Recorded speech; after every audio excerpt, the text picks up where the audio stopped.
모두의 궁금증 훅 인터뷰. 문재인 대통령의 1호 공약이자 검찰개혁의 핵심이 될 공수처가 첫 발을 뗐습니다. 아직 인사청문회가 남아있긴 합니다만은 다음 달이면 공수처가 출범할 것으로 보이는데요. 이런 가운데 여당은 검찰의 수사권과 기소권이 완전히 분리되는 개혁 법안을 내년 상반기에 의결한다고 밝혔습니다.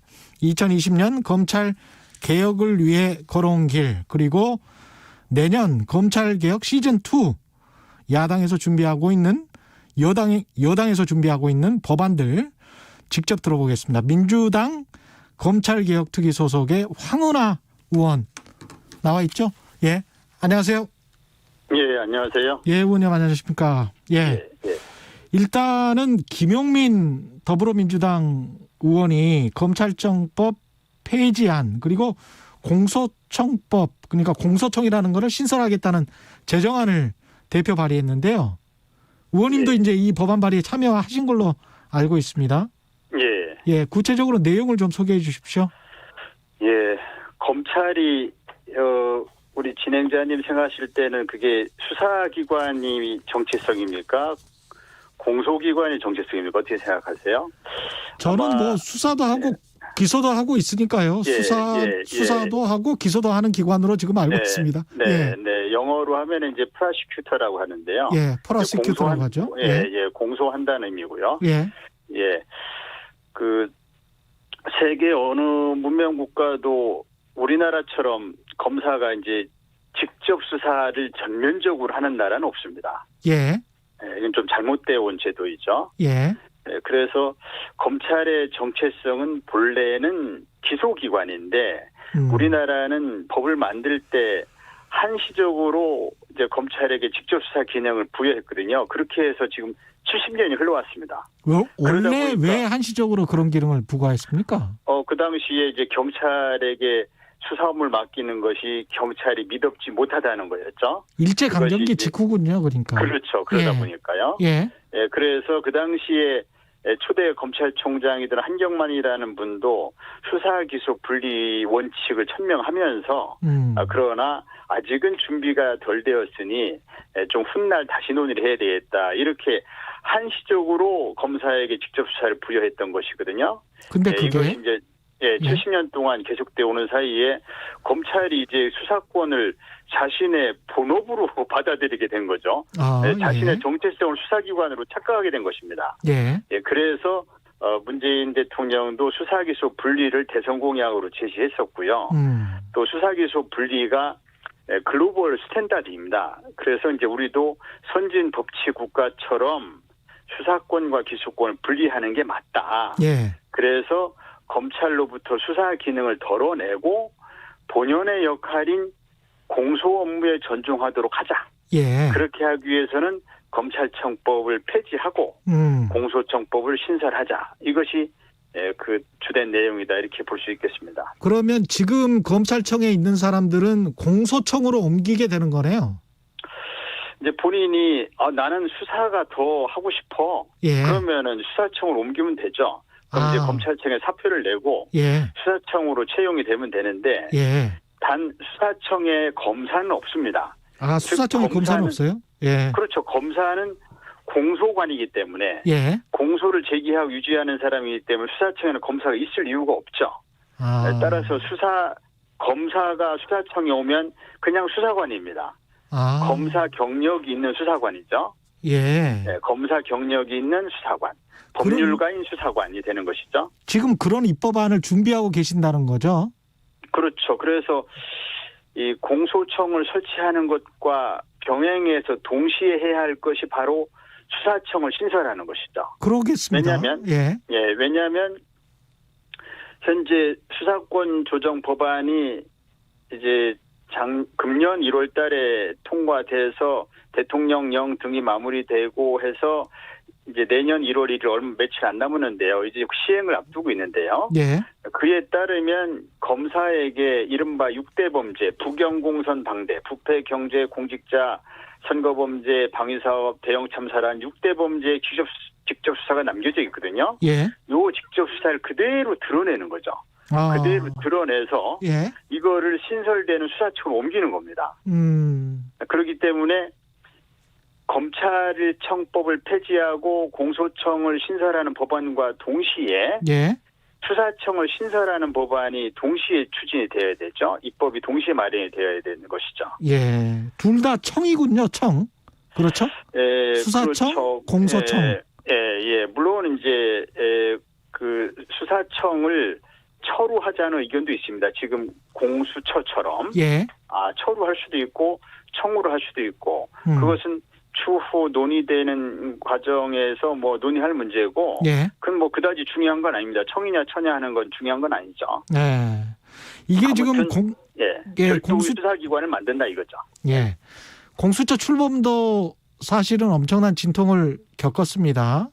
근데 이제 국민의힘 입장은 아무래도 눈치를 봐야 될 것도 같고, 그런데 어떻게 생각하십니까?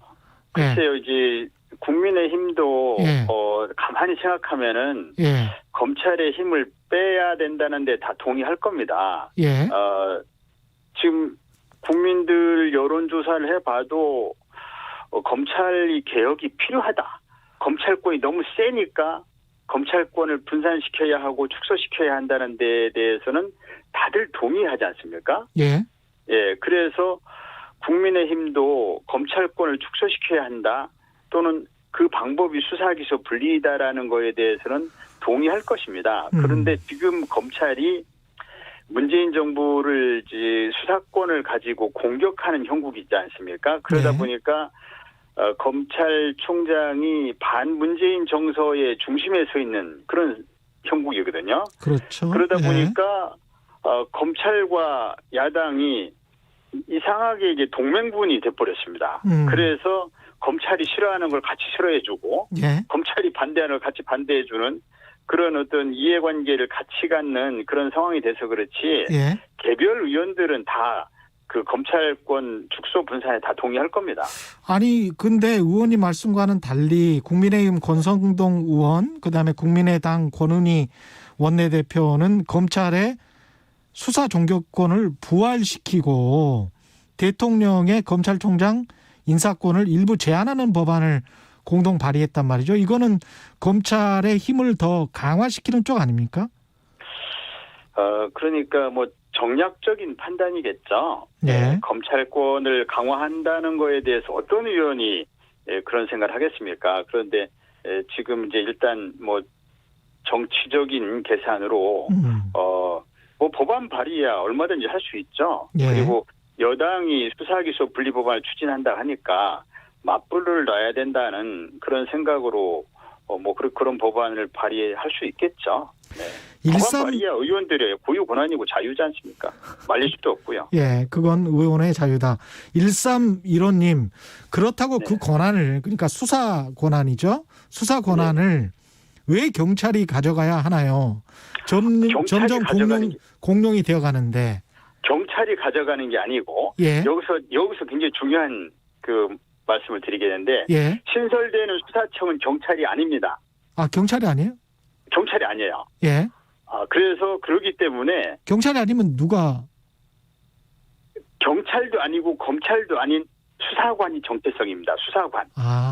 그냥 에이전트. 수사관. 그냥 수사관입니다.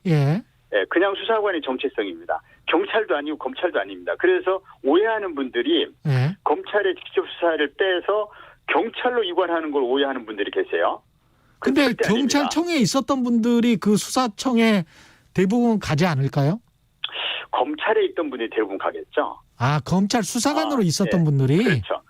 검찰 수사관에 있던 분이 대부분 갈 겁니다. 오히려 그게 좀 걱정스러운데요.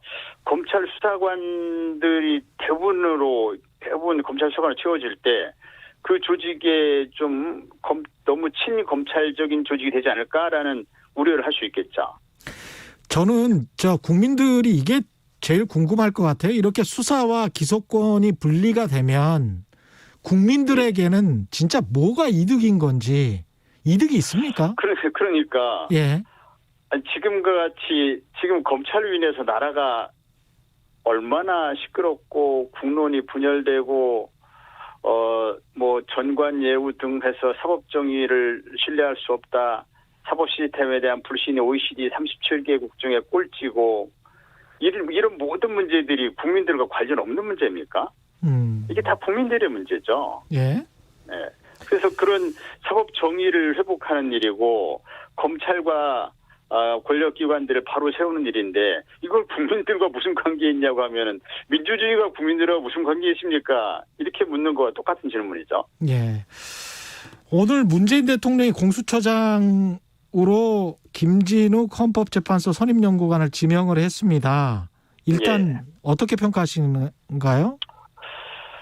두 분이 추천되는데 한 분이 지금 김진욱 그 지명자고, 또 한 분은 이제 검사 출신인데, 검사 출신이 초대 공수처를 맡는 것은 아무래도 좀 맞지 않다. 왜냐하면 이제 공수처의 여러 역할 중에 하나가 이제 검사들의 부패 비리에 대한 수사도 한 분야를 차지하는데, 검사 출신은 아무래도 그 분야에 있어서 공정하게 수사한다는 좀 공정 수사를 담보하기 어렵지 않냐라는 그런 한계 때문에 불가피하게 이제 검사 출신을 배제하다 보니까 이제 지금 김진욱 헌법재판소 선임연구관 이분이 지명된 것이죠. 예. 이분은 판사 경험도 있고 헌재 연구관 경력도 있고 또 김현장에 오랜 동안 12년간인가 있었는데 김현장에 오래 있었다는 것 때문에 이에 대한 그 거부감을 표하는 분도 많더라고요. 하지만 이제 이분이 또 학구적이고 비교적 그 정파적 색깔이 약하고 균형 감각을 갖춘 인물이다. 인권법에 관심이 많은 그런 학구적인 분이다. 정치적 중립성도 어느 정도는 담보된다. 이게 이제 대한변협 추천한 분이 대한변협 회장이거든요. 예. 네, 대한변협 회장 추천한 이찬희 회장의 평이거든요. 그래서 대한변협이 정파성 있는 분을 추천하지는 않으시라고 보고요. 예. 그래서 초대 공수처장으로서는 그 무난한 인물 아닌가. 왜냐하면 정치적인 논란에 초대 공수처장 휩싸이면은 공수처 안착에 좀 여러 가지 좀 장애인이 되니까요. 그래서 비교적 수사 경험이 좀 부족하다는 지적도 있지만 공수처장이 수사 경험이 꼭 풍부할 필요는 없거든요. 네, 그래서 무난한 인물로 저는 보고 있습니다. 네, 국민의힘은 반대로 정권을 위해 맞춤 제작된 공수처장을 선택했다. 이렇게 비판을 하고 있습니다. 국민의힘이야 공수처 출범 자체를 정략적인 목적으로 계속 막았지 않습니까? 누가 공수처장을 지명돼도 어떤 비판이든지 했겠죠. 그 의원님은 윤석열 총장에 대한 탄핵소추 검토 이야기도 꺼내셨는데 여전히 탄핵은 필요하다 이렇게 보시나요?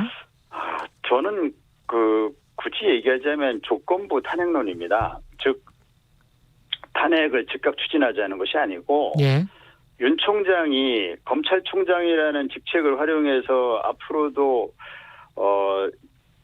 정치적인 행보 그러니까 편파적인 수사를 하면서 사실상 그 대권 행보를 즉 현 정권을 공격함으로써 반 문재인 정서의 구심점에 서려고 하는 그런 정치 행보를 계속 보인다면 이에 대해서 통제 방안이 현재 남은 것은 입법 권력에 의한 통제밖에 없거든요.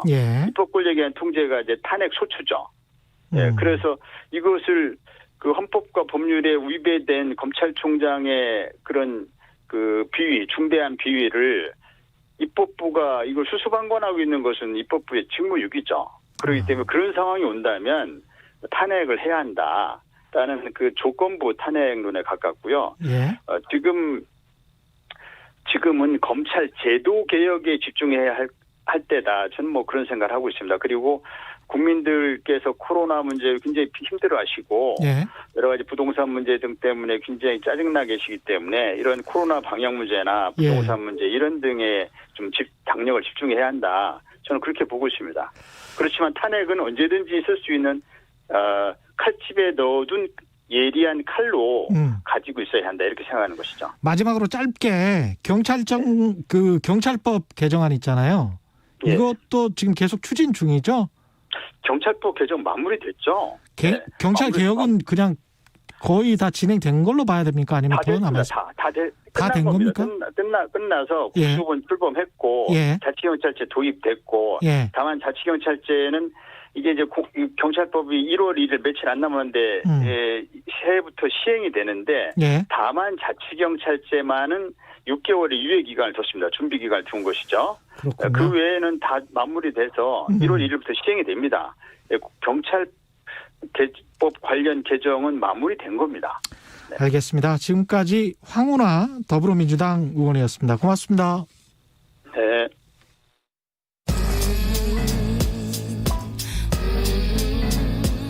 나비처럼 날아 벌처럼 쏜다.